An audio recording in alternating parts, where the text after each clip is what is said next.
Greetings and salutations, everybody. This is your primary host, Gabi, also chief editor, executive officer, lord of editing. I'm sick, so I'm not up to snuff today. Been sick for, a good solid week, but, it's just the way it goes when you get old. You can't get over stuff. I'm about to cough. I'm trying to suppress it. This episode, we discuss several board games, actually, because I Frankensteined it together. We discuss Vegas Showdown, Soda Jerk, and then I stitch in Nemesis Retaliation and Distilled from previous podcasts that our discussion of the games was okay, but the rest of it just kind of wasn't great. So, yeah, I just stitched it in here, thus Frankenstein this episode. He's the doctor, not the monster, which doesn't make sense. The monster should be Frankenstein, but I digress. Also, join our Discord. Join our movie ladder club. It's fun. There's a movie that gets recommended, and then when it's your turn, you recommend a movie that in some way relates to the previous recommendation in some shape, form, idea, actor, whatever. It's fun. It's a good time, and we like to have fun here. So the episode will end. You'll hear Ben say, "Thank you for listening to the Board Game Snobs," or something or other like that. And then the music plays, and then the other two were the Nemesis Retaliation and Distilled clips are after that. Stay tuned is what I'm saying. Stay tuned. Don't tune out, or do. I don't really matter. You can do whatever. It's a free country. Just download the episodes. That's all I ask. God, I'm sick. Welcome to the Board Game Snobs podcast. Critically harsh reviews with a touch of class.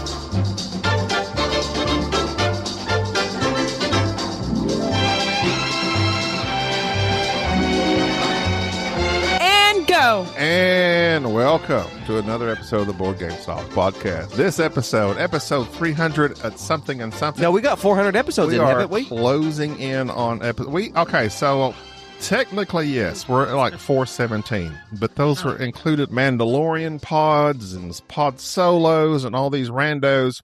As far as the podcast proper, as of me, you talking about board games, we are at 3 something something. We're closing in on 400 episodes. We've been doing this thing for nigh on 9 years. September 17th, I believe, is the date 2017. Maybe it is September. Yeah. So it's September 2017. Yeah. Shout out to old Dick Simpson. Him and Luke, they hit 600 episodes. Thank you, Sharday, for the intro. You're welcome. Anytime. My pleasure. Yeah. So we got to do something special for our 400th episode. If there's anything people would like for us to do, maybe a call-in episode or something. Whoops. You disappeared. What happened? Oh, there you go. A call-in episode? Yeah. We'll definitely we do those usually once a year around, I would say around Memorial Day.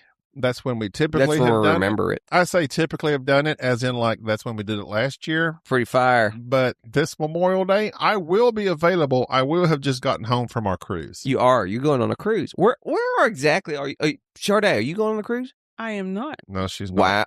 Wow. She has her heart set on New York City. New York City? Not New York City. New York. That's right. That's different. That's right. What part of New York? What address are you moving to? Upstate Poughkeepsie. I knew it. Everybody moves Poughkeepsie or some other weird area of New York. I don't know what Poughkeepsie. I'm going to Buffalo.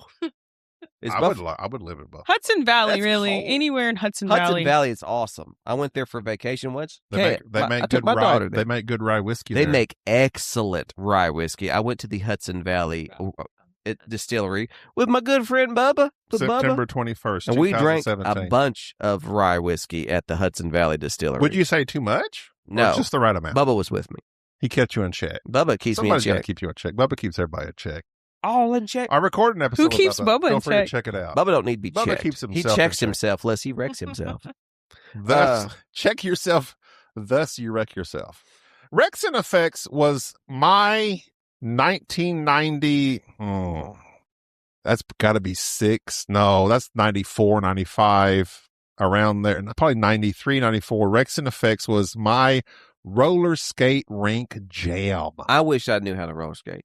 I can teach you. I can't. Sade is No, I advanced. taught someone who did not know what they were doing. Like, they could not roller skate. And now they know the basics because I taught them. Sade is an I advanced don't skater. think that I can. I know you're an advanced skater. But I could teach you. But I don't think I can. You say that. I really don't think that. No, I don't think you understand. Not only is my balance that bad, Bad coordination? is coordination. It's something to do with my feet. My one leg's longer than the other. Left, right, brain Oh, you're thing. special. Tisms. I got multiple tisms. I am literally I'm not sure I could do it. I've tried to ice skate. I tried to roller skate. Ice skating's hard. Skating is hard. I bought my daughter a skateboard and rollerblades and did all that to try to encourage her because I didn't want her to be like me. And I don't think I've ever seen that skateboard again. It's gone. Skateboarding is tough. Ice skating is tough. Anything you got to have strong, thick ankles. My daughter cankles, is but really like into ankles. hockey, and she likes this guy named Coleman from the Calgary Flames. I've watched my first hockey game, and the fact, because one of my favorite little dexterity games back in the day that I begged my dad to get this for me. I remember being 8 years old. One of those plastic little hockey games where you have the little characters and you twist the knobs on the Kind of side. like foosball. It's kind of like foosball, but it was an at-home thing. I think we got it from Montgomery Ward. Mm-hmm. We had that. Right. Me and him played Very that. southern of you. Very southern. Played that till it was just insane how much we played that. I loved that game. I never could watch a game of hockey because it was too fast back in the day. You couldn't watch it on television. Furious. I love playing the video game, the NES games of hockey. Anyways, I watched my first real hockey game. Those dudes are violent. Have you seen many fake hockey games before? They fight. Okay, this is what amuses me about hockey. And I'm going to a hockey game in Dallas in April to see the Calgary Flames play I don't the remember Dallas being Stars. invited. I didn't invite you. It's a father-daughter trip. Why not? Because it's a father-daughter. You're not my daughter. Kaya's like my daughter. She doesn't From even. another She father. doesn't even. Yeah, So the thing I like about It's hockey cold.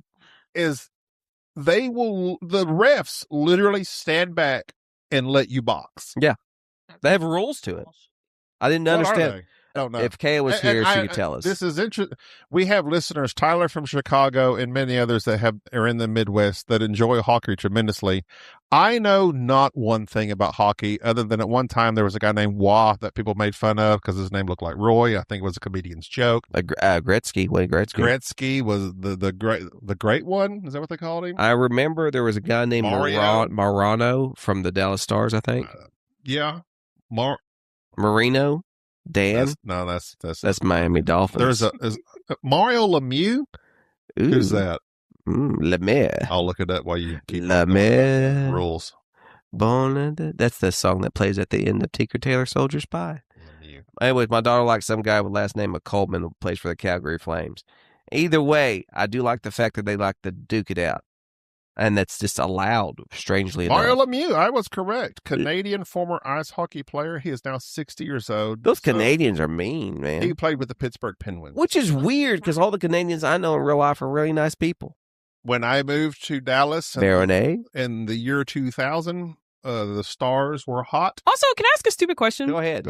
Are there girl hockey players? No. Interesting. Not in My the daughter NHL. shall be the first. I'm rooting for you, Kaya. Ask if there's girl football players. No. That's different. But here's the Ask thing. if there's girl baseball players.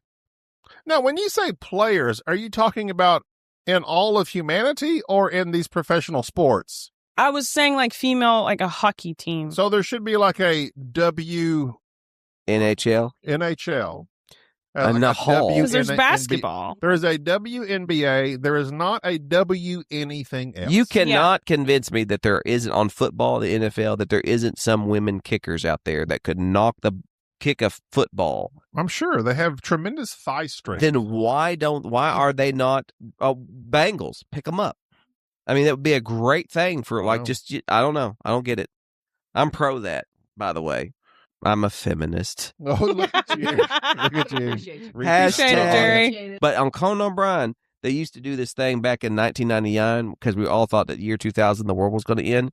And they would do this little scene. They'd turn off all the lights in the studio, and Conan O'Brien and his co-star, Andy, they'd go, "In the year 2000." And then they would say something that they thought was going to happen in the year 2000. And it was always a joke.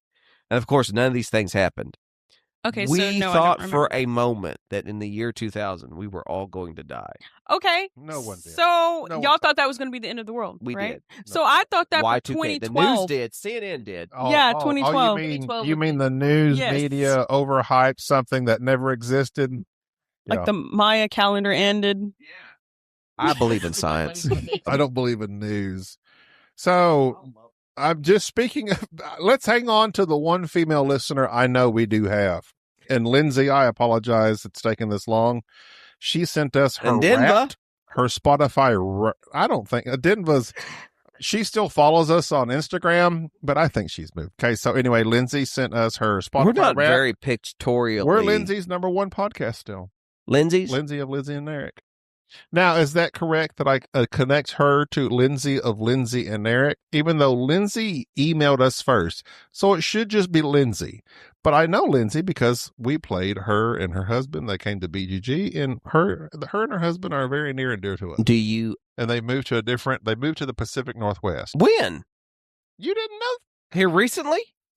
No, it's been like a couple of years at this point. Oh, I knew then they moved. Yeah, I knew they moved and they were all out in the middle of nowhere. they're in the And Pacific Eric Northwest. was standing naked out by a bonfire. That was here. That was Okay. in St. Missouri. Oh, of course. I think he's now naked in the Pacific Northwest. As one does. He loves to be naked.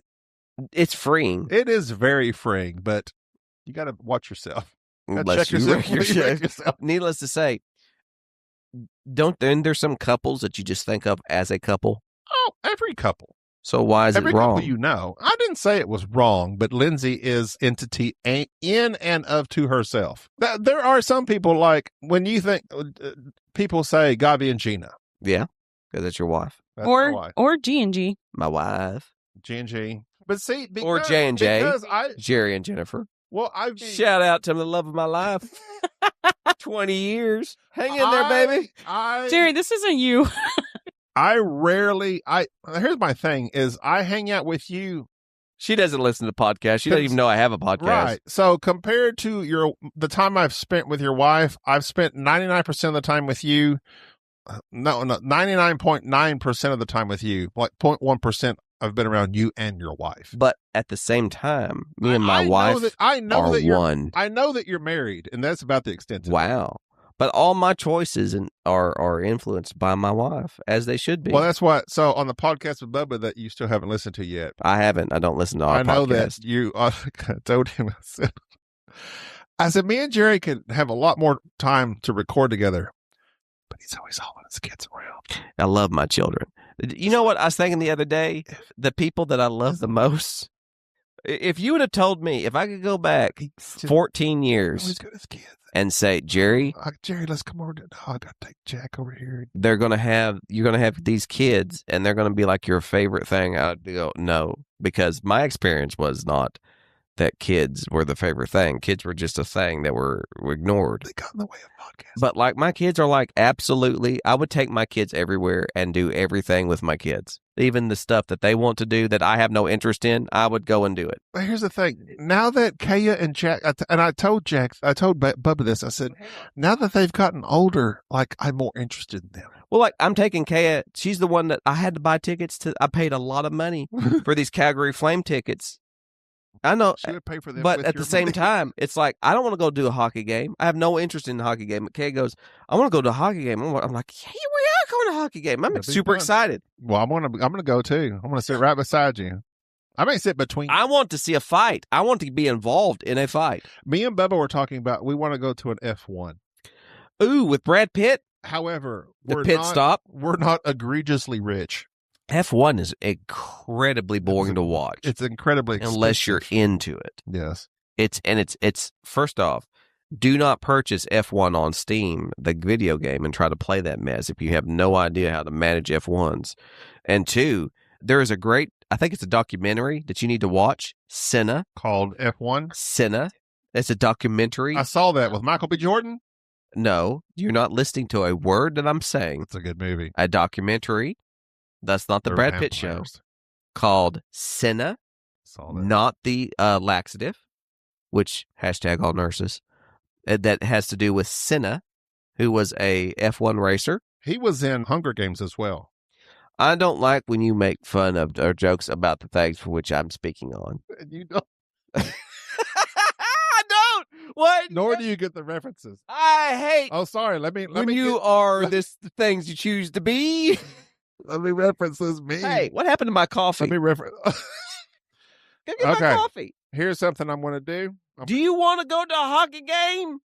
Get my coffee. Also, a small glass. Smaller the glass, because coffee needs to be a little bit glass. Not for your coffee, for my bourbon over here. So, Come on now. a game that we played some time back now, Tell you what, my kids Vegas sometimes. Showdown.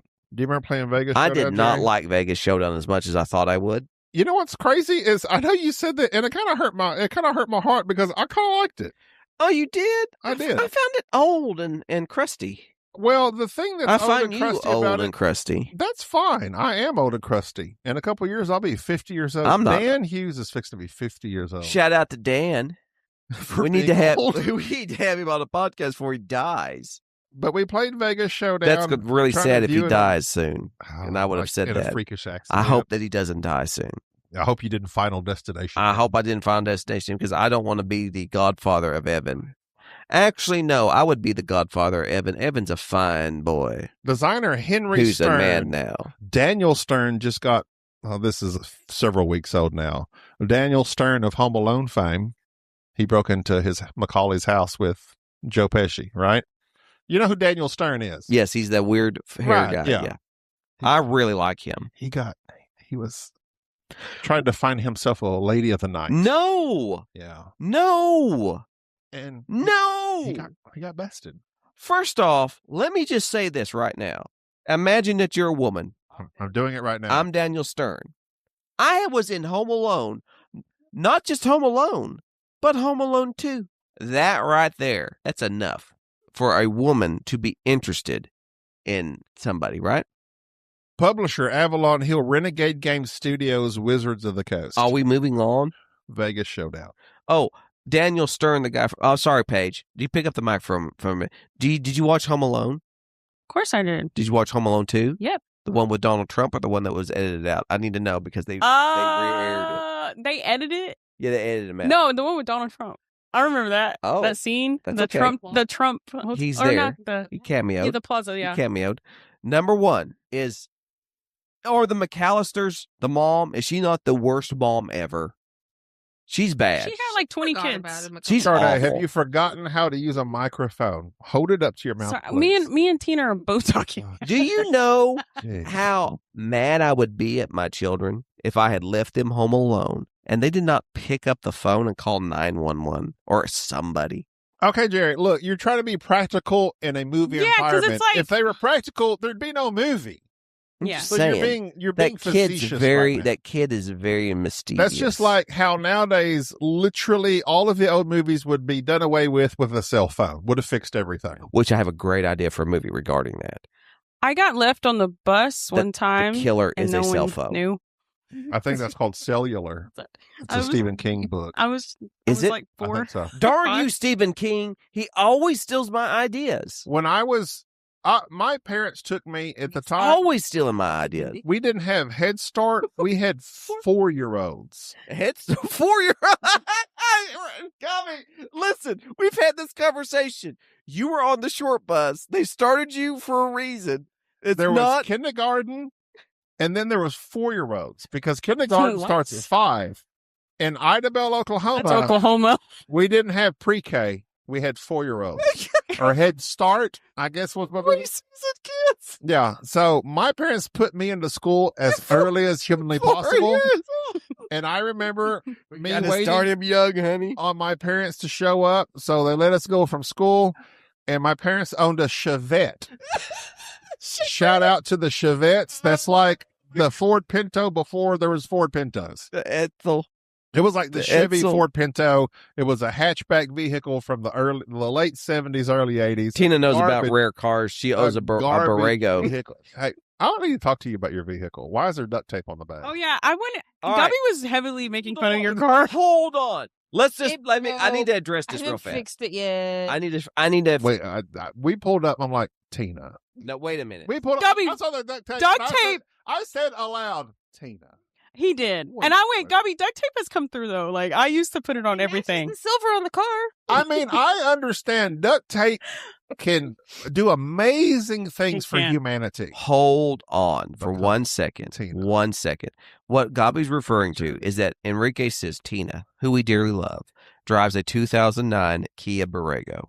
The reason I know it's 2009 is because I'm pretty sure that was the only year. They're It like, was. you know what? Bad idea. Yes, it was the only year for which the Kia Borrego was ever sold. Correct me if I'm wrong. The Borrego is like Spanish for sheep. Yes. Yes. Okay. It was discontinued in the middle of its singular year, 2009. So Supposed to get a cup. first off, let me just say this out I just looked this up, had to look this up. I almost said this as a fact, but I had to make Looking at sure. my car. Nash Bridges drove that Barracuda. There was only like 1,000 of those suckers. Yeah. There are only 22,000 Borregos. There is a thing about bad cars being low in quantity and therefore being. Do you remember? Like the Edsel. Yes. Yes. The Edsel, and there was also like a Corvair. Yes, the Corvair. Beautiful car. Currently, Not the Hang on to Borrego. that vehicle. Hey, It might be worth something someday. I've already looked Borrego? that up Are because you I knew saying that my exactly where Borrego you is were not going. beautiful? Can you hold that up to her if she's going to talk? Are you saying that my Borrego is not beautiful? Are you ready? No, I love your Borrego because it's Enrique's sister's car. Your Borrego currently has the resale value. Are you ready, Tina? Let's do it. $1,200. Whoa! Slow down. It's got duct tape on it. So, anyways, Vegas Showdown. okay. I'm sorry. I'm hating on your Borrego. I love the Borrego. Vegas I don't think Showdown you do. is a polyomino game without the polyominoes. It's just squares and rectangles. And Yeah. I There's no omino. enjoyed it okay. Let me just say, Las Vegas Showdown, polyomino We kind of really bidding. We need to make this a YouTube video. It wasn't that great. No, it wasn't. But You enjoyed it I enjoyed piecing all the pieces together, and you have to make sure the doors because it was connect. just circles, You have to make the sure the doors squares. connect the squares. and the doors open into There's other nothing buildings. to piece together. And you don't just like walk into a wall. It was literally like a 3-year-old's little puzzle that you'd have a newborn put. No, it's age. I'm just saying. It was fine. But really, the game I wanted to get to. But no, I would not. You know what? You're right. I don't want to play it again. Thank you. You're welcome. Why did I rate it a 7? Good night. Take that back down. We did play with Sade, a game I forced you to play. He totally forced me because to I play. wanted one of my friends to play another one of my friends' games and be like, here's a friend's game. So Chris Yee. I enjoyed it. Chris Yee, Here, hold on. the designer of Soda Jerk. Okay, here, Jerry. Shout out to Chris Yee. Yeezy. This is what Jerry has a hard time with. Yeezy He there. wants you to be involved, but he can't stop talking. Yeezy there. So, Sade, Yeezy. So the game that I played with y'all, I actually forgot the name of it. Soda called Jerk. Soda Jerk. He just Wow. Good way to elicit some So interaction. when you said it earlier, I was like, I don't know if that's what he's talking Soda about. jerk. So I wanted to make sure. Okay, gosh. So in this game, Jerry, tell him how it works. Soda Jerk was made by my friend and cult leader, Chris Yee. He made this game called Soda Jerk. And in Soda Jerk, it is a game where you have various types of sodas at this soda fountain. And you have a hand of cards, varying from like 1 to 3 of the various ingredients, whether they be lemon, blueberry, strawberry, that type of thing. Bananas, and kiwi. And you will play them on your turn. You have one of two actions. You can play a card out of your hand face down at any one of the soda fountains. Or you can flip a pre-existing card that has been placed face up. At the end, where somebody only has 3 cards in their hands, you're going to flip all the cards up and see what each type of soda is worth. So either you're playing a card down to a soda fountain to decrease that soda's worth, or you're playing a matching card that will increase its worth. The reason I bring this up is because recently here, a certain Reiner Knizia game just came out that I purchased a long time ago and had a fine time playing with my kids. Botswana, which is a game that kind of teaches that scoring mechanism of multiplication. You take an animal and the cards in your hand, you have that many animals. That's, 2 times 3, that type of thing. Everybody plays Botswana. If you hadn't, it's a decent game. The deal is that Soda Jerk killed that game for me. Soda Jerk killed a Reiner Knizia game for me. That says a lot. Sade, what did you think about this game? Well, when we first started it, it took me just a minute to really get into it. But like the second round, I was like, okay, I got this. Talk about how beautiful the artwork is. I mean, the fruit looked like fruit. I love fruit. What's your favorite fruit? It wasn't like super complex like art. It was really simple. What's art, your favorite fruit? Like abstracty. My favorite fruit? That's a really good question because I don't actually think I have a favorite. Is fruit. avocado a fruit? No. Yeah. Wait. It's got a nut in the middle. Mm. Did you know bananas? It's an almond joy. Did you know bananas are a fruit, but strawberries are not? They're a berry. So anyway, Legend. did you enjoy Soda Jerk? I did enjoy it. It was good. I actually wish I would have played a third round, but I was busy and I didn't wish get to you do too that. because we had to DNF that one. So we had to. It was not like an accurate I who won. Love this game. Wow. And it's a simple game. It's a family game. It's a card game. It's an easy game. We played it with our family. And the fact that it's such an easy setup, but also you have this hidden information in which you can make revealed information, but that's going to cost you your turn. Am I going to reveal this? What? And it has, I know this is an extreme thing to say. Not extreme. It's not like I'm, This is very extreme. Say not a fascist. Say this quiet part out loud, as they say. So, you know how Are you a fascist? what's the Why'd you have to say that you're not a fascist? Because, I don't know. I felt like I needed to say like something when I think When extreme. people say they're when I not a say- racist, when they're I say typically racist. extreme, think fascist. Oh, okay. So, what is the game that we play that we love where you put a cube out and that means you're investing in it, but at the same time, it takes away from your investment?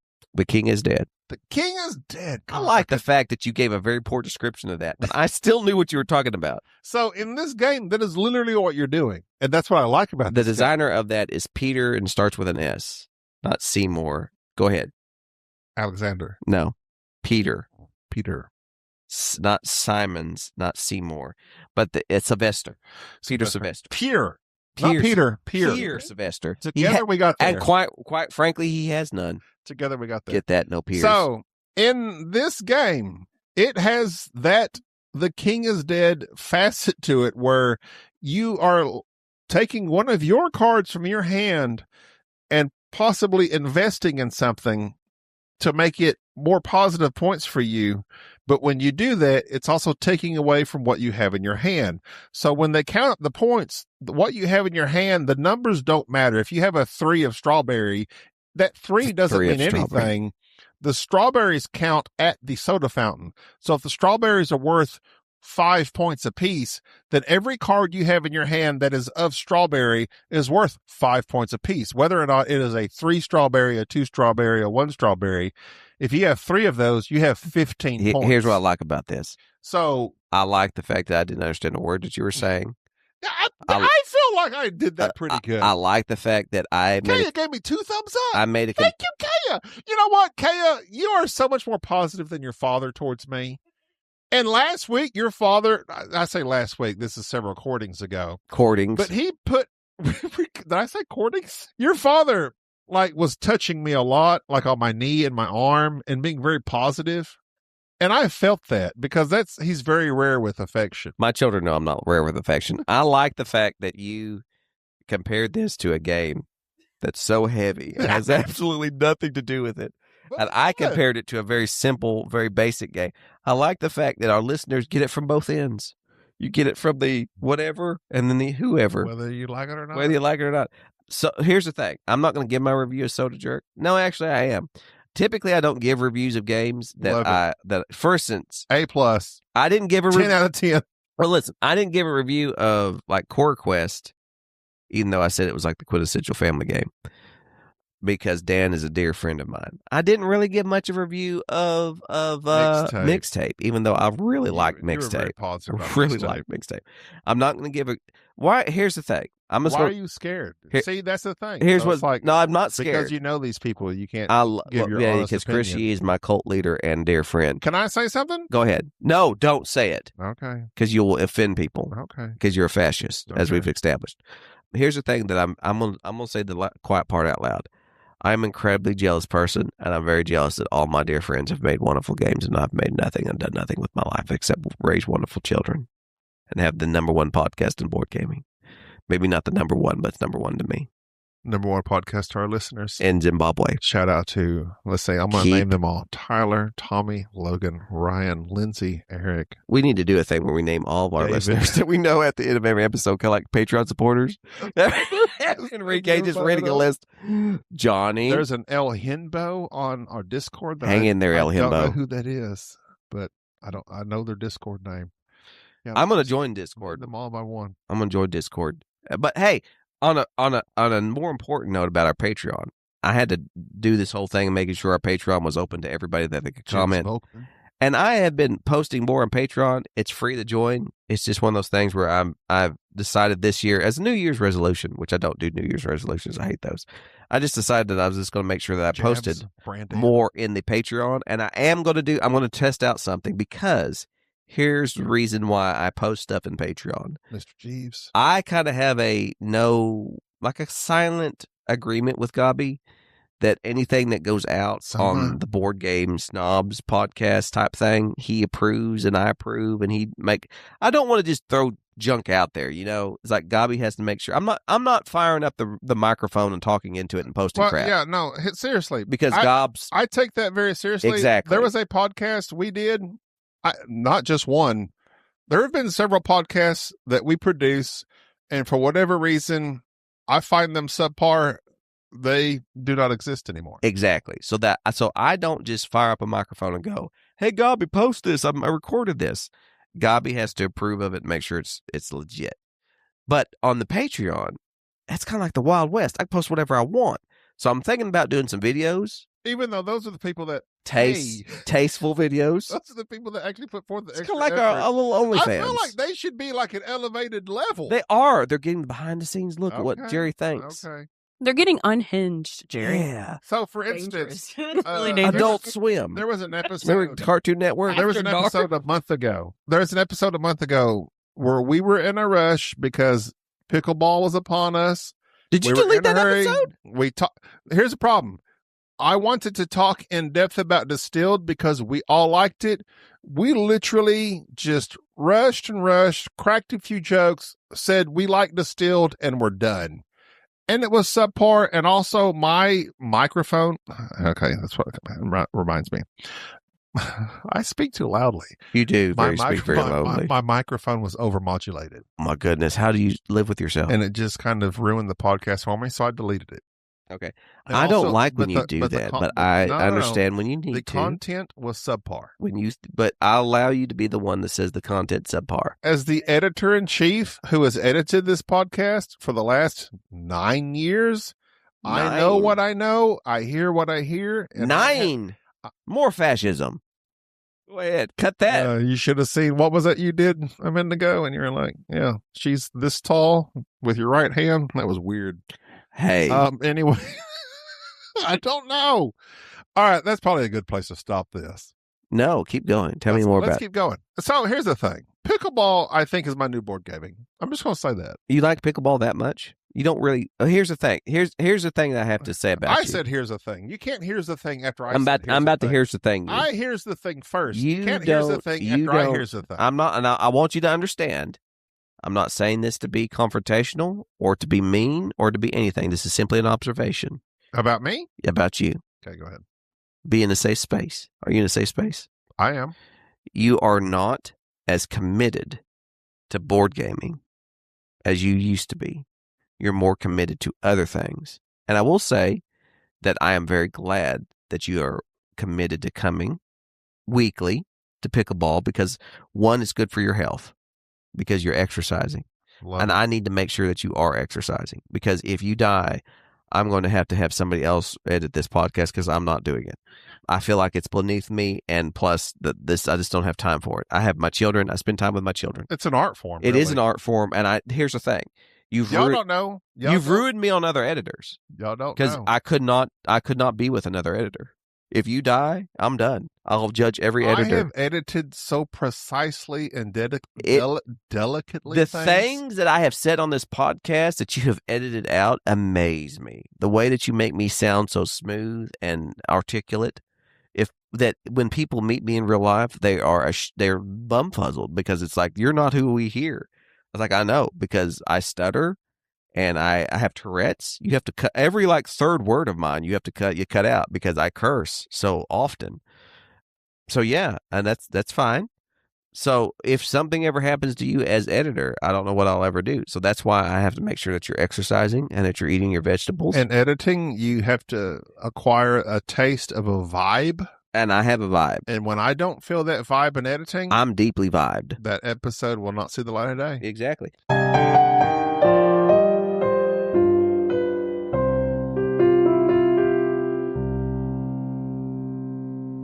So the other day when I was talking to a friend of mine who thought his hair was thinning on the the crown of his head, I told him, I said, Jerry uses minoxidil and like Rogaine and all those things. Thanks for outing me. And also, but it's good for not only your hair, but also if you use that stuff, it's like the warnings on it are like, don't let it drip onto your nose or else your nose will start growing hair. So even though it has to be very regular. It does have to be rare. All it does is lock it into stages. But it was originally done as a blood pressure medicine. Correct. So minoxidil was a blood pressure medicine. And Jerry were at a BGG. Jerry did not have his blood pressure medicine. He sent me out to get Rogaine for him. Okay, so long story short is that, yes, I was taking a blood pressure medicine back when I had a tumor where I almost beat cancer, but found out I didn't have cancer. I just lost a... I'm wearing pink just for you. That's for breast cancer. That I started... Oh, my bad, Jerry. It's all the same to me. I stood up for the wrong one. You stand up for anyone. I stand up for all of them. All the cancers. But yeah, I was using minoxidil because my hair started falling. What about a social cancer? And I went to my physician and said, "Hey, my hair's falling out because of this blood pressure medication." He says, "Well, you're of the age." I'm like, No. I'm not going bald. And he just kind of looked at me like, "What do you want me to do?" I was like, "I'm going to start using some Rogaine or something. I'm not losing my hair because I wouldn't look good bald. And so I'm going to keep my hair." And he kind of laughed at me. The problem is that people don't realize you have to use Rogaine early and regularly, and it actually causes your hair to fall out at early, first. Often and vigorously. It causes your hair to fall out, and it takes like 6 months for it to begin to work. But once you start it, you're stuck using it. And so now, even though I don't have any tumors and I'm healed completely, yeah, I still use Rogaine or minoxidil. Because it does lower your blood pressure. I wish I had, I thought it was a scam. I thought it was snake oil when I was a young man. No, it's not. It's just, but you just have to use it correctly. I'm not just a user. What does he say? I don't know. I'm not a member. I'm not just the president. I'm a member. Yeah. Oh, yeah. That guy. So when I was You're young going to man, like it. I guarantee you. Before I lost my hair, mask, I wasn't concerned about it. But if I had known it actually worked, I would have done it because I miss my hair. Yeah, you're. It's not that you look bad bald; it's that you look so much better with hair. Well, I mean, it takes away from your. Yeah, it takes away from it. You don't have options. Yeah, you can't part your hair. I can't style my hair a certain way. It does take away the fact that you don't have to worry about your hair. Even though you style your hair the exact same all the time, you should do different things. No, I want you to do a spike. But strangely enough, I've done different things with my hair. But since I've met you, what have you done? You just sent me a picture of myself where my hair was obviously quite different. When I was a young man, I used to spike my hair because that's how Arnold wore his hair in the Terminator 2. That's the 90s. I ain't spiking my hair. It was very spiked. Getting those I say bring it back. Blonde tips. We're going to bring it back. No, it ain't coming back. We're bringing it back. Everything comes back. Nothing comes back. Everything comes back. And though Arnold said, "I'll be back," he didn't come back. He went into the molten lava and died. It's time for pickleball. No, it's okay. Here's another thing. Finish your thought. I don't want to reference pickleball every podcast. Well, don't. But you just did. Oh, so you want me to stop? I'll stop. Because I'll never say pickleball on this channel again. Done. Okay, so until next time. I also don't want you to say the following. Until next time, I'm Gabby. Bye-bye. Thank you for tolerating this episode of the Board Game Snobs. Stay classy.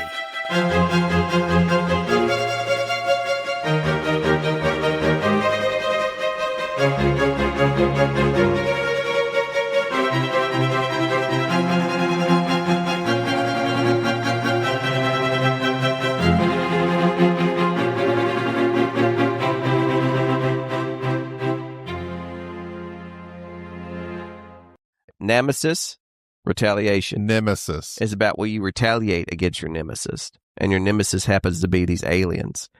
And it's very much different from the previous two, because in this one, you're actually shooting aliens a lot. I shot a lot of aliens. And it's kind of like this little hand management game where you have your deck of cards. Cards tell you what you do. You play a few of them on your turn. You move around this base. You hope you don't die of suffocation or disease or things of that nature. It's bad. It's bad. And then, sometimes, during which you die. But you have your own secret little objectives. This game can be semi-co-op or co-op. Sometimes you're a traitor. Sometimes you're doing your own little minor thing. There's alien infections, and you're trying to get off the place, and sometimes things blow up. It's great. It's really great. I enjoyed it a lot. Are you upset because you don't remember it clearly? Is that why you like to do the reviews right after you play them? How about you talking to the mic? Try that again. And I hadn't even had a drink. So, yes, it does help me to be fresh because my mind is horrendous. But also, the feeling is also more fresh. The feeling I remember in this one, hooked on a feeling, is nothing. This is my problem. It's nothing. I enjoyed it tremendously in play. Your feeling are nothing? It was nothing in comparison to Lockdown. You liked it better than Lockdown? No. You like Lockdown better than this? I loved Lockdown. I don't think you remember it. No, I remember Lockdown clearly. It's one of the best gaming experiences of my life. Well, then we're going to have to play Lockdown again. I remember Enrique dying, me and you racing to the exit. We both got to the elevator, but somehow I got in the elevator and you didn't able to get in there. I mean, it was just absolutely exciting. Now, I'm not saying every game of Lockdown would be like that, but this one just happened to be. What I am comparing it to, I think this game, Lockdown, was more like scary. And it was like more of a race. This one felt, basically, Retaliation to Lockdown feels like Aliens to Alien. I think that's exactly what the designer said it would be. Well, mission succeeded. But it's even when I shoot the aliens that are in the corridor, it was like, boom, like I blew them all up with like a die roll. It wasn't hard. May I ask which movie you prefer more, Alien or Aliens? Movie-wise, I preferred Aliens. But your experience, you like Alien. Gameplay-wise, I like Lockdown. See, I like Alien. I like Alien.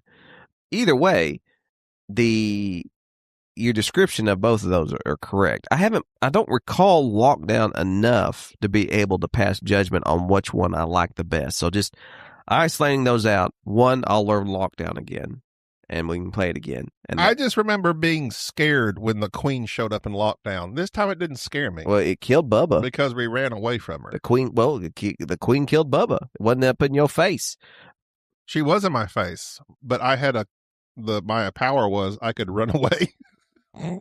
Yeah, so maybe that's what you're afraid. But also, just like shooting the ones in the corridors seemed overly easy, even though we still barely escaped the game. Yeah, I don't know.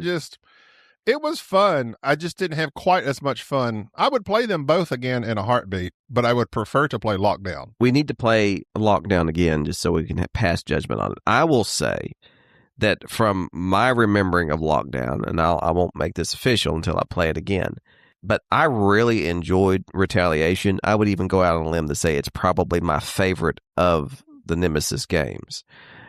But instead of just going that route, I'll just say that Nemesis was a great game. I really enjoyed it.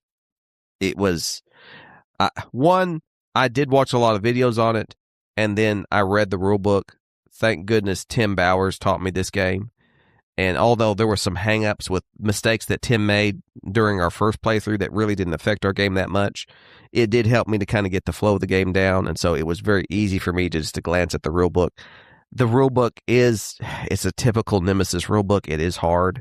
I mean, there's little bitty ifs and buts and this and that you got to remember to do that makes it difficult. But yeah, overall, the game itself, once you have it down, you've got it down, and you can kind of just set it up and blow through it. I really enjoyed it. I mean, it's probably my favorite game of 2025. It was fun, and even when... It was a lot of fun. Like one of the... It wasn't the Queen, but whatever the other alien called that shows up in rooms. The Queen. Adult. There's an adult, there's a drone. Talking about drones. I think the adult showed up, and Not a like minor. the way we played it, I could have rolled a die, and I only needed to get a 5, or I needed a 4 or 5. Mm-hmm. But I didn't. I mean, I did because it's a die. It doesn't really matter. But thematically, like the adult showed up because I was scared, because you can either play 2 cards in the game and go along the This is corridors, Chris Hansen. go along quietly, or you can just play 1 card and make noise, and then an adult can just pop in on you and cause damage. But if you go quietly into the room, not the night, but the room, then it won't just pop in on you and cause damage. Right. Well, this time I did move quietly. It popped in, and I needed to attack it with a 4, and I did not. But like, it was like I was scared in the game, but like the die just fell out of my hand accidentally. Instead of me doing like Enrique and shaking it for 5 minutes and then releasing it as I wanted to. Mm-hmm. So thematically in my mind, it was like, I was fumbling for the gun and it just shot off and I missed. Yeah. So that's what I do in these games in your brain. And I assume that's what most people do that can visualize things in their mind like you can't. I can't visualize this. So to me, that's I have fun. a hard time visualizing you. I like making up that movie in my mind in these games. Mm-hmm. I just had more fun making that movie with Lockdown. Okay. I'll give you that. We'll play Lockdown again. And now the clip from the Distilled episode. I say clip. It's about, I think, 18 minutes is what I got ish. Enjoy. And go. This is going to be a quickie because we got to hurry. 30 minutes. We have to engage Max. 30 minutes max. You're going to have the most intense content delivery method ever. We have many things to discuss, but one of them is going to be Distilled. Distilled. First off, number 1, that's on BGA. I want to play it on BGA just so that I can have a better sense of its mechanisms. I'm here. Jerry's here. Enrique's here. We're all 3 here. We all played Distilled. Yes. Did you know? Oh, we're doing Did You Knows? Yeah. We're going to be very to the point, Okay. Okay. but not with Feels Distilled. rushed. No, it's fine. No, it's not rushed. Feels It's rushed. perfectly relaxed, as if I had my legs crossed. At the age of 52, Rolling Stones bassist or bassist? I don't know if he played a fish or played like It's a bassist. bassist. That's the bassist. And the bassist that I have for this is that. Go ahead. Okay, that's very base of you. Bill, Stevie Wonder has great bass lines. at the age in of his songs. 52, Rolling Stones bassist Bill Wyman married 18-year-old Mandy Smith. How old was he? 52. Woo! But they divorced after about 2 years. At that time, Bill's son, Stephen, who was 30 years old, married Mandy's mother, his ex-18-year-old wife's mother, What? who was 46 years old. As a result, Bill became the father-in-law of his ex-mother-in-law, as well as the step-grandfather of his former wife. Okay. No, why? This is not fun facts. See? This might well. Did I say fun fact? This should Maybe be I did. disturbing facts. Exactly. That was my point several episodes ago. Okay. Now listen, Okay. I'm not shaming anybody if there's a great distance in A May there's- December. That's a May December romance. That's a difference, though. That's a big difference. Did you know? I didn't. In 1929, easy with your foot. I'll do what I want You're to. about to yank off He's our all right. recording device, No. my it's whiskey, good. and everything. It's good. Like an alpha. I thought, isn't there? What's the thing that's more than alpha? Sigma. Omega. Sigma. So No, do you cower to sigmas? No, it's different types of male. I'm Sigma. Now you're Sigma. I'm humble enough to say Oh, I yeah. don't be like I'm a Sigma male. In 1929, a Berlin doctor and his lover fled to remote Floriana And in his the lover. Galapagos to build a utopia, only to be joined by a German family and a flamboyant baroness with 2 lovers. Within 2 years, the baroness vanished without a trace. One lover was later found mummified on another island, and the doctor died after eating tainted chicken, leaving a mystery that still isn't solved. Well, okay, wait a second. Just back up for one moment. Number 1, where are you getting these facts? These are supposed to be fun, and this is insanity. Facts weird. Okay, Okay. Well, first off, baroness and death by chicken. Flamboyant strips. baroness with Why 2 do they lovers. say flamboyant? Who's to judge what's flamboyant? and not? Yeah, what is a flamboyant baroness? A baroness. Wouldn't a baroness, by just It's a general land baron definition, that's be a woman. flamboyant? No, you can be low key. Did you watch Monte Cristo? He was a count, but a baron is below a count, I believe. But this is a baroness, so I'm assuming it's a female. Yeah, so it's a woman. That doesn't mean she's flamboyant. Are all princesses flamboyant? What does a flamboyant mean? Flamboyant's like very flashy, very Sparkling. je ne sais quoi. They Well, have maybe that. just the fact that she had 2 lovers was If flashy. having 2 lovers makes you flamboyant, I don't think that's the case. But she disappeared. One Wait, lover was dead, and the other, and the doctor died after One eating got tainted mummified. chicken.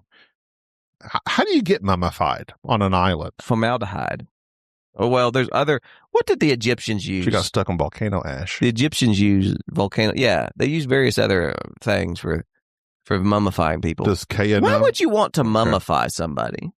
What would be the point of that? Like, there's people talking about taxiderming people, like having that No, just make me ashes. make you ashes. Enrique, would you rather be cremated or buried or mummified? Buried. Where?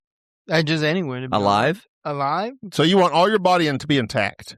Would Yeah, you donate organs? You have no organs that anybody would ever want. Yeah, like I want his have one kidney. kidney. It's good luck. Well, technically 2 kidneys. I would pickle you. You got to be kidding I would me. pickle your U-shaped kidney. Keep it in a jar. That maybe you shouldn't say it like that, but okay. But it's a good luck kidney. It's a Give it some horseshoe. fava beans. Ew. Silence What of the about kidney Lambs. beans? That's fava beans. That's Silence of the Lambs. Did you not get that I reference? get it. Then I why know. are you The killing? Why are Chianti. you stepping on my joke? Kidney Look auntie. up stepping on my joke. Chianti. Sorry, that was a good one. I bet Enrique has a good heart. No. No? What joke was that? Which video game was this? All right, if you're a retro video gamer, there was a line, one of my favorite not point and click, I guess it was, one of the best video games made of all times. I believe it was a Lucas Arts game. I'm not mistaken. But there was a line in it where a guy says, talking about very serious matters and this guy being very jovial, and he says, I have the heart of a 10-year-old boy. He says, I keep it in a jar on my desk. That to me was the funniest line for some reason. That's got to be like Frankenstein related. Well, you're getting very close. If you know what that is, send me an email, boardgamesnobs@gmail.com. The Mod Squad. You don't even know what I'm talking about. You're just naming names that don't matter. I can name stuff. You've literally named, Chicken Little. You've named nothing. It's a video game. Video game. You don't think there's a Chicken Little video game? I doubt it. Pole Position. No. Pole Position was good, though. Pole Position was fantastic. Fantastic. First game of the video steering wheel I ever played. It's cool. Did you have the Nintendo glove? Were you cool enough to have the I glove? wasn't cool enough. Yes. Rich enough. No. No, I didn't either. I never got the glove. That was a rich man's game. That was a rich man's game. I would desperately want And a also, glove. it was severely flawed, It was. and I would have just been enraged. I did have the Game Genie that did the cheat code things. You Mhm. remember that? Mhm. I was also a subscriber to Nintendo Power Mhm. and got the magazine and got all the. I remember when I spent my magazine money on Archie comic. I didn't do Archie comics. I did Sonic the Hedgehog for a little bit and Jurassic Park comics when they came out and a little bit of Alien stuff.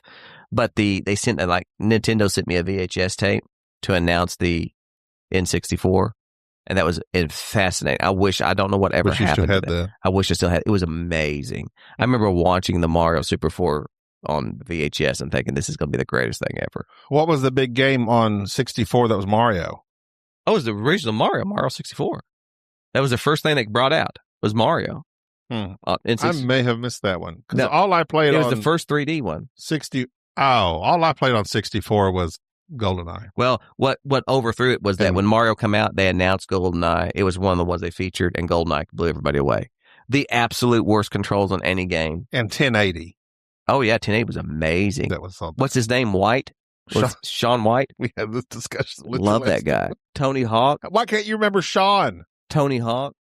I was never into the skateboarding. I'm ones. not a skateboarder, but I loved Tony Hawk. I just didn't get There was it. something amazing. I prefer about Tony. snow over concrete. I did too, but man, that Tony Hawk's, the game was better. Tony Hawk's games slapped, man. I don't know what the deal was. Everybody had a Tony Hawk game. It's just like certain genres. Was 64 when Mario Kart came out? Well, Mario Kart was Super Nintendo, but then it came out on N64. Like the OG people remember the Super Nintendo Mario Kart because it was killer. Mm-hmm. That's also where they kind of dropped Star Fox. Mm-hmm. Star Fox came out. Barrel. And Star Fox came out on 64 and had the Rumble Pack, which was insane. which was amazing. And then here comes the Mario 64 kart. That was, yeah. Why couldn't they have Star Wars have made Star Fox, but with Star Wars and have a good game? They did make a great Star Wars game for N64. They did Star Wars Rogue Squadron that had the little 8-bit pack that would up your RAM that you could stick in your 64 to clear up the graphics. And it was amazing. I love that Never game. played it. Rogue Squadron. Another great comic book, by the way. And the one Star Wars movie that I was really looking forward to that they canceled was the Rogue Squadron. I would love to see the guy who made Top Gun Maverick. I'm thinking Rogue One. I'm like, they made it. Okay, you're talking Rogue Squadron. Yeah, you don't know. What's the one they're making with Ryan Gander? Not Seacrest. Ryan, what's his face? Gosling. My bad.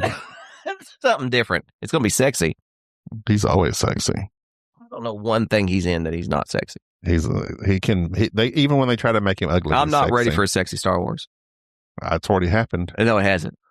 Did you not look at Anakin and Padme, Obi-Wan when they were flying around together in their jet cars and like Miami Vice? Yes. Yeah. They were going for that vibe. It was awesome. They was going for that vibe. They didn't do it. Didn't do it. Anyways, let's talk about Distilled. Rike, you played Distilled. Let's get it down. Distilled, yeah. And you enjoyed it? I very much enjoyed it. Thank you for your comments. I love comments. I actually was kind of overwhelmed by Distilled when I first looked at it, the box, everything about it. And I pawned it off on Gabi, saying, Gabi, here, take this over. You do your thing. Somebody taught you how to play it, and you had to complain about it, which always makes me hesitate when Gabi complains about something, which is why I'm always hesitating, because Gabi's always complaining about something. I'm not. A new year, new me. I'm no longer going to complain. But he did complain about this was a issue where you can just distill one thing at a time, and he didn't like that. Yeah. So I kind of had that in the back of my head when I played this game, and that was not a complaint that I would have ever had. I actually really enjoyed this game. I like the card play. I like the little mechanic that you have of mixing up your cards and just getting rid of some, and it's this blind shuffle type thing to see what you make. You get rid of the top card and the body card, which is supposed to be symbolic of when they actually do this thing. Yeah. Like you have to get rid of the poisonous stuff that's at the top and bottom of the barrel or something. I really liked it. I thought this game hit well with me. I enjoyed it, and so much so that I thought at the time when we were done with it, I could have played it again immediately. I've had this game for several years, and just the rules, just the book, and even Jerry looked at it, and it just all seemed very overwhelming. And even when I tried to watch the how to play videos, something just didn't click. But then we went to Dice Tower Retreat, and the guy taught it, and I was like, oh, this is not that hard. And then I basically remembered most of it coming back, and then after watching the videos, after having played it, I then was able to somewhat teach it to Jerry. Jerry, there was a few things that you didn't quite grasp. And it's just like, once you distill your first one, you're ready to roll. You've got it figured out. That's the game. Go. I liked it. I really did. I heard, maybe it was Jeff Arthur, one of our listeners. He's like, make it one more round. I feel like I agree with that. Like the game feels like there's not a lot of player interaction. It's more of like your typical Euro type game where you're competing for some accomplishments and stuff of that nature, and you're kind of working. Again, it suffers from the same thing that I don't like in games where there's these victory point things that come out, the goals, the nebulous little things out here. Well, you if you get 5 of this or whatever, those always get me. I don't really like those a lot. There's didn't bother me that much. Oh yeah, there were two different end game. Yeah, you have your own cards, and then you have the other end games. There's things, and then there's like the Terraforming Mars things, where it's like the achievements or milestones you reach that can happen in game, and you just have to be like the first to declare it. Yeah, but if two people happen to declare it at the same time, you just split it. And there was a point I was like, I knew I could get them. But because I was teaching the game, I was like, let me make sure that Jerry and Enrique know I can get these right now. And I think you could have gotten one of them, but for whatever reason, you chose not to. Yeah. And I just said, okay, well, then so that was like an immediate, like 14 points from me. Yeah, I like games where that doesn't occur, where it's just you're doing your thing, I'm doing my thing. We're trying to see who does it the most efficient. And at the end, it kind of just goes, here's the victory points because you did your thing so much better. The other thing that gets me on games such as this is there is like the paths to victory in this game. The paths to victory are pretty much, there's not a lot of variety. No, you need to get some distilling done. Yeah, you're going to distill, but it's and just, age them. Yeah, it's what you're going to, are you going to commit to trying to age stuff early on? It's that's the binary decision you're trying to make. And the fun part to me is to make sure you get some of the harder stuff you need. You need to have a buttload of this type of sugar to make sure you don't discard it come the distill phase time.